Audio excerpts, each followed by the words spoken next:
Joe. It's 3:36. Freak. Okay. Yes, I got to leave here. How many recordings have you done today, Joe? Two with this 3:30 in the afternoon.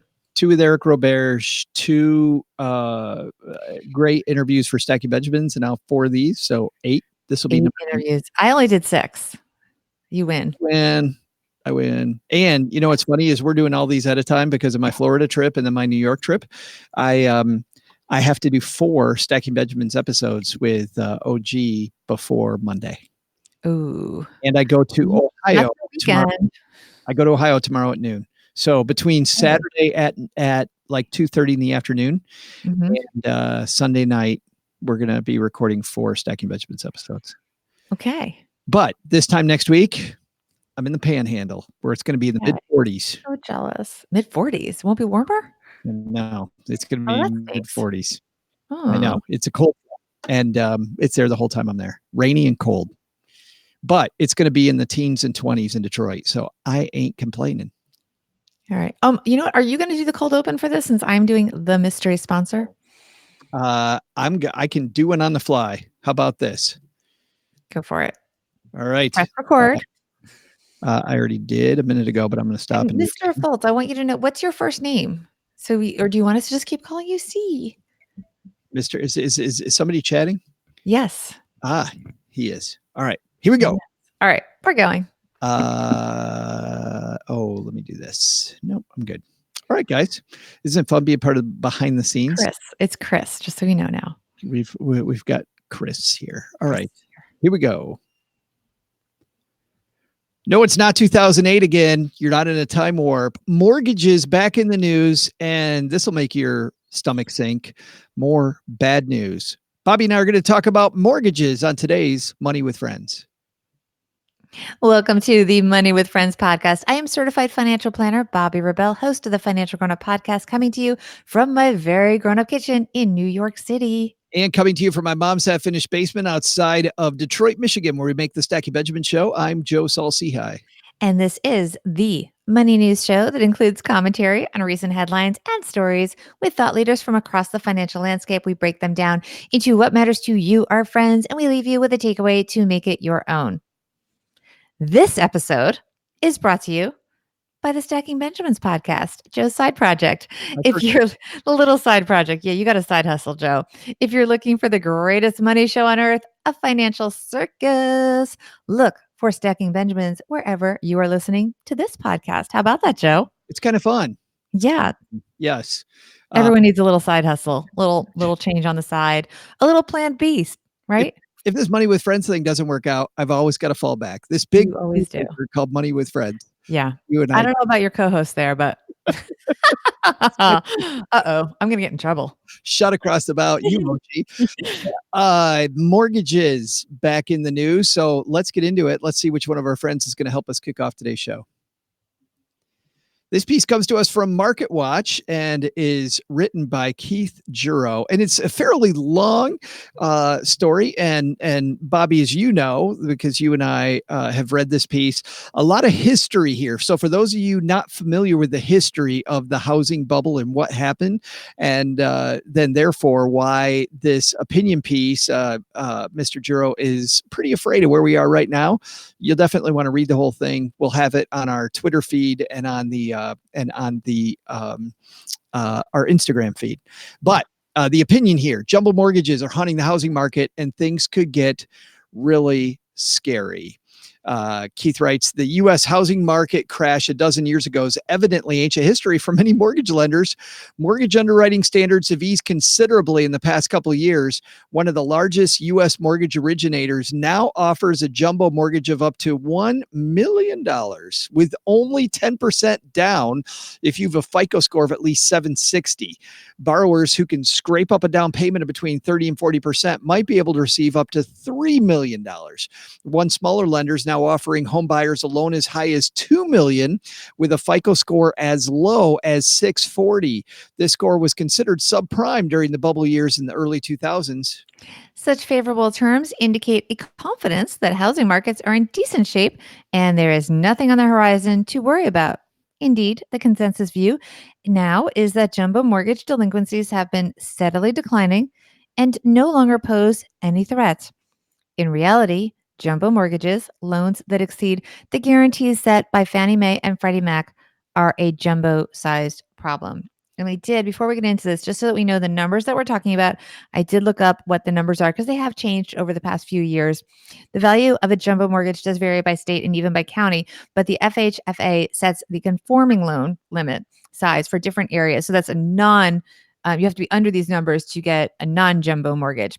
As of 2019, the limit was set at $484,350 for most of the country. And that was increased from 453 the previous year. So it's gradually going up.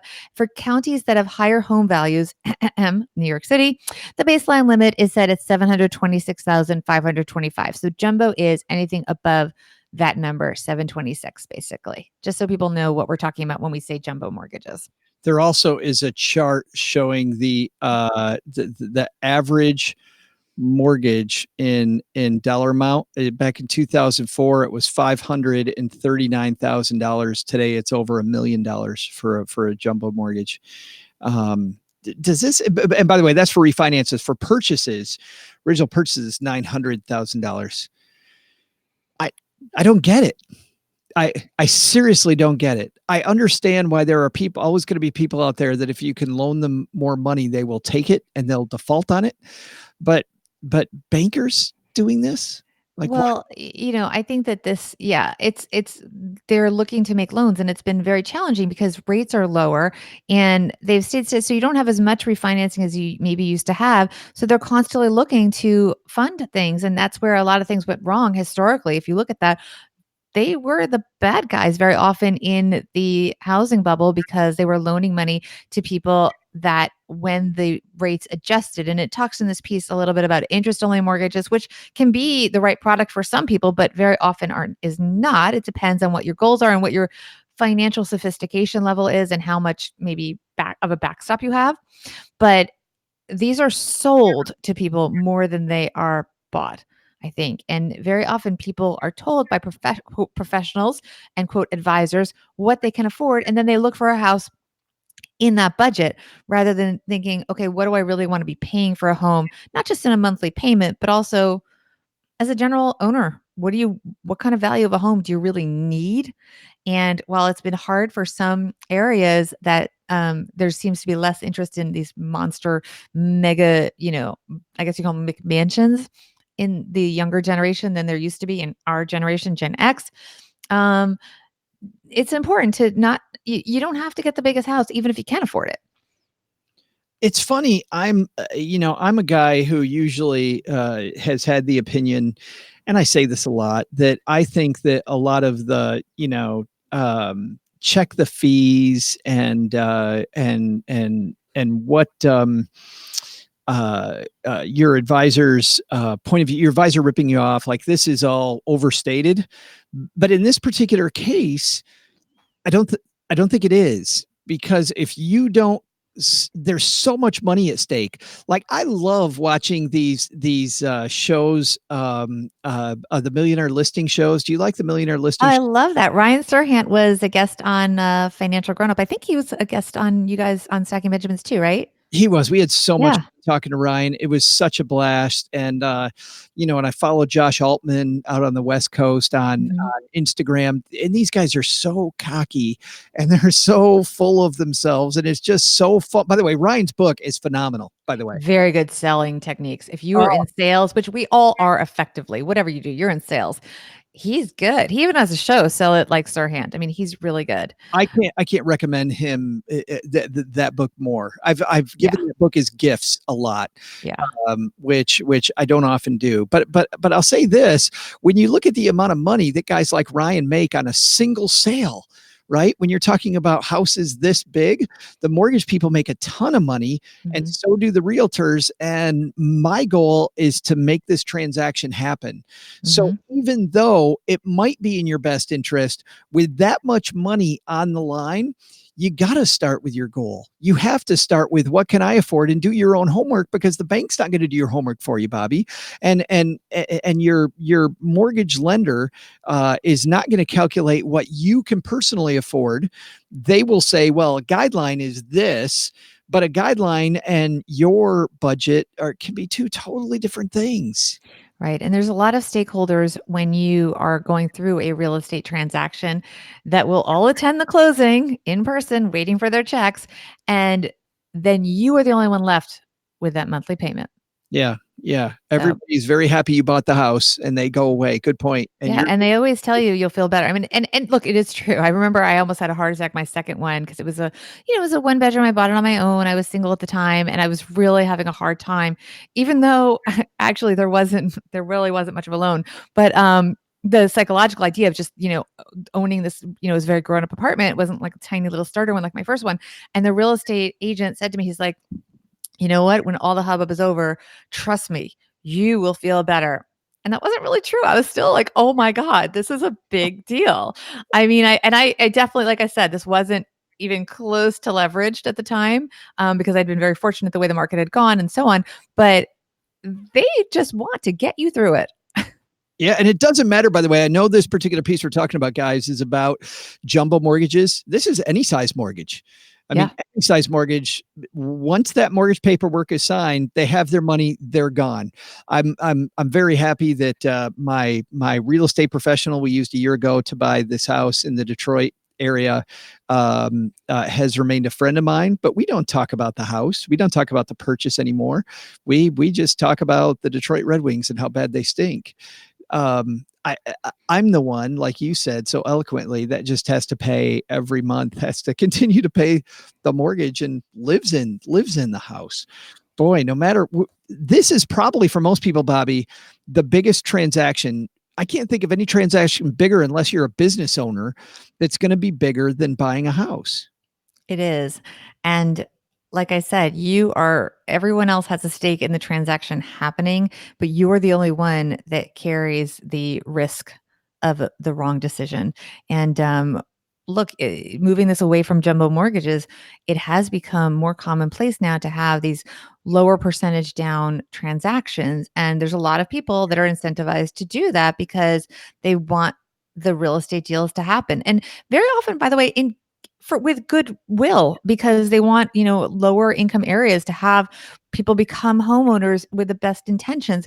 But sometimes when you say, okay, I'm only going to have we're going to let you do it with 3% down. And, at one point before the housing crisis, they wouldn't even check if you had the income to support it. Right. And these transactions would go through. And even with well-meaning people, they're saying, okay, their monthly payments can be lower than if they were renting, and it's going to give them stability and it's going to help the neighborhood and all good things. You're still the one left with the burden of something you may not have been able to afford. And so you're the one that has to live with that. So it's important to understand leverage and whether you have enough of a backstop. Later And on, also, you pay more insurance, by the way. right. Yeah. Later on this piece, by the way, Keith talks about widespread fraud by investors was a major contributor to the housing market's boom and bust. I remember those days, and it wasn't by investors, by the people buying the houses. There was fraud on the mortgage lenders that I knew were encouraging people to do fraud because they knew they knew where. I remember talking to a couple of these people. I'm like, are you kidding me? You're really telling my client, yeah, it doesn't matter. You don't have to have income verification. Don't worry about it. I'll take care of it. I'll fill out the forms for you. You just sign here, no problem. And the other thing is that very often with the refinancing that we see, and refinancing is a good thing if the math works and the rates are lower. And, if you're in a higher interest rate and you can lower that, that is all good. But what a lot of people do, and again, there are reasons for it and that's fine, but it's still a trend to watch. They take out more money than they originally borrowed. So if you had $500,000 out, you take 100,000 out of the equity of the home. Absolutely. There are good reasons to do that, of course, but it's just a trend, just noted. You and I saw this, and we've done a story on this about the car market, about the number of people upside down in their car because they'll roll the monthly owe on one car into the next car, and now they have a car that's worth $20,000 and they have a $40,000 car loan. Like it's ugly for people if you don't do the math yourself. Just because you can get into a better place, and the people tell you, "Hey, look at this beautiful house." I mean, how great is that? Hey, you could live in this neighborhood. you do this and the bank will approve you. What do you think? Yes. No. So Joe, before we get to the takeaways, I do have something that I have to tell you. Oh boy. So I was at a speaking event last night in the Washington, D.C. area and had a great crowd there. And when it was over, someone came rushing up. She had to tell me something. She wanted to share something with me. Do you know what it was? No. She is your number one fan. She said, I can't believe she sat through the whole thing. She knew who I was. She came purposefully to meet me. And she said, you work with Joe Saul-Sehy. Oh my goodness. And Dream then she true said, for you. yeah. And she said, and tell me, is he really in his mom's half finished basement? And you said, Obviously, right? Obviously. yeah, Isn't it? I think I said, isn't it obvious? that's so funny. It's true. You have a lot of fans. That's so great. Yeah. And you're rolling your eyes all the time. Yes, I get to work with him every day. Yes. Well, and we first met because I had a book coming out and I just knew that the number one stop for any financial expert, any author really is the Stacking Benjamins show. So I'm very proud to be associated with you. And I'm proud that Stacking Benjamins is sponsoring this episode of Money with Friends. Well, thanks, man. It is my side project. This is the important project. The show is live Monday, Wednesday, Friday. It is where you and I go over headlines. We cover OG and I cover a couple headlines. We have a guest on and we answer questions, but mostly what we do is just try to make ourselves laugh. So it is clearly meant to be a circus. If you're looking for hard-hitting news, this is much more hard-hitting than what we do on Stacking Benjamins. So, but if you're looking for light surround sound, SB is a fine place to go hang out. But you might actually learn something. That's the thing, is that you make it a lot of fun, but there's actually a lot of knowledge happening painlessly. Just don't tell anybody because you'll ruin our reputation if you do. Well, I encourage everyone to check out Stacking Benjamins. It is in all the places that you listen to podcasts, including wherever you're listening to this one. What's your takeaway, Bobby? My takeaway is that you are going to, you home buyer, you are going to be the one who owes the money. So really think about whether you want to be in as much debt as you are taking on. We talk a lot about student loans. Well, there's a real purpose for that. Of course, it stinks to have student debt, but you get an education and you can evaluate whether that's worth it. A lot of times you have a lot more variable choices when you're looking for a home. You can adjust your budget and think about what's important to you. And it might be to have the mega home and you're cool with the jumbo mortgage or maybe being very leveraged. And that's a choice. You're a grown up. You can make that. But in most cases, like I said, you can control that. And think about the fact, here's a little New York City wisdom. Co-ops here, you have to put 20% down. And then a lot of these sort of old school, really high-end buildings, not the new flashy ones, the condos that are coming up. That's a whole different thing. But the old school, fancy, Park Avenue, whatever, Sutton Place apartments, a lot of them require 50% down. So that's what the old money is saying. And a lot of those apartments have been in families for generations and they're looking for stability and for people that are not stretching to buy those apartments. So maybe pay attention to that a little bit too. Yeah, it's great. I mean, if it's good for them, think about the wisdom behind that, right? Right. They don't want someone highly leveraged coming into their building because what if they as a building have an unexpected expense? They want someone that has a strong financial foundation. Bobby always writes her big idea, her takeaway down. I generally don't. But this one was so important. I took after my friend Bobby and I wrote it down because of the fact that I think I get very frustrated when I read pieces like this, that history is going to repeat itself. So my writing here says history repeats itself. You don't have to be old enough to have lived through the Great Depression to get the point that cash is king. You don't have to have lived through the tech wreck to know there's no new economy and the numbers still matter and profits still matter. And you don't have to have been foreclosed on in 2008 to know that overextending yourself mortgage-wise, no matter what a banker says, is a horrible, horrible idea. And seeing that people are taking the bait again, Bobby, drives me crazy. Yeah. Look out for yourself, guys. Where do people help us make the show, Bobby? They can, first of all, join us here on YouTube, where we are transitioning here in 2020. We're still on Facebook at times, but you can go to YouTube and just search for Money with Friends. And you can also follow us on Instagram. We post quizzes and polls. And if you can't be here with us live, you can be part of the show that way as well. By the way, the handle there is at Money Friends Pod. It is the same handle as on Twitter. This is the beginning of our break week, which this week, starting tomorrow, Bobby is going to feature somebody who's from one of our past seasons, and then I will be also. And then at the end of this week, we're going to have our big reveal of who's joining us starting in the following week for season 3. And Yes. we've got some pretty exciting. We had some pretty awesome people in. Yeah, it's a tough crowd to beat the last 2 seasons. I don't know. They're Very pretty hard good. this last one, but I'm looking at season 3 going, it's happening again. History Yeah. will repeat itself. We're going to have some real fun. It's a pretty amazing group. I'm really excited. Bobby, I'll see you tomorrow. I'll see you later in the week. I'm Joe. She's Bobby. We'll see you next time. Bye-bye. Bye. 19 minutes. Thanks, Chris. Thank you, Chris. I didn't see that until we were into our stuff. So it's funny. Yeah. We should have said, you can join Chris and hanging out with us. I know. We'll get you next time. I'm going to tape on Facebook with Tara tomorrow. Oh, no, with Trey tomorrow. Trey. Yeah. With Trey tomorrow at like 11 a.m., Chris, if you're around on our Facebook And Eric page. and I recorded for next week, so I won't be back on either place until 2 weeks from now. So, yes. All right, guys. We'll see you later, Chris.